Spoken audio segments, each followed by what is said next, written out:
Senator Witkos. Thank you, Madam President. I rise in support of the amended bill before us. And this is like a three-peat, if you will, the third time we've been talking about a budget that was passed in June. In fact, the previous speaker spoke of initiatives in the budget that was passed that was supposed to set the state right on property tax reform, on unique programs to the state. And what we found since that time is certainly not the case. We're here to adjust the budget for a couple of different reasons. One, because our revenue has not come in to the levels that we anticipated it to be. Two, that we're holding on to programs that maybe we should be putting off in future years because we can't afford them today. And three, we want to preserve the safety nets for our most indigent and our most vulnerable population. And that's a laudable goal, number three. Because I think it was within this chamber, both Republicans and Democrats stood up and said, no, we must restore cuts to the hospitals.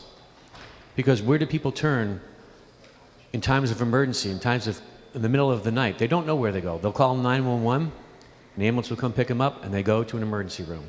So we've got to make sure that those emergency rooms can keep their doors open 24/7, that the hospitals and the healthcare associations can continue the outreach and do the preventative care that many of those dollars that go to the hospitals enable them to do.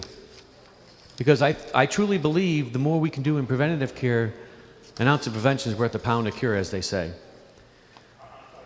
And so we knew that we had an adjustment in December. Didn't get us to where we needed to be. So we came back today in a bipartisan manner to find the monies necessary to close the red tape of government. And the red tape is the deficit. And we are doing that today, Madam President. We are reaching a $220 million erasure of the state budget that concludes June 30th, 2016. And everybody should be applauded for their willingness and dedication and the long hours that all the people involved in this document today has put in. Now, it's not easy when we look at cuts, but folks, this is a wake-up call to what we're going to see next year. It's no surprise that we're looking at a $900 million deficit next year. If we're decrying minor cuts to programs to the tune of $220 million, you didn't want to do those cuts next year, then you're saying you want to raise taxes.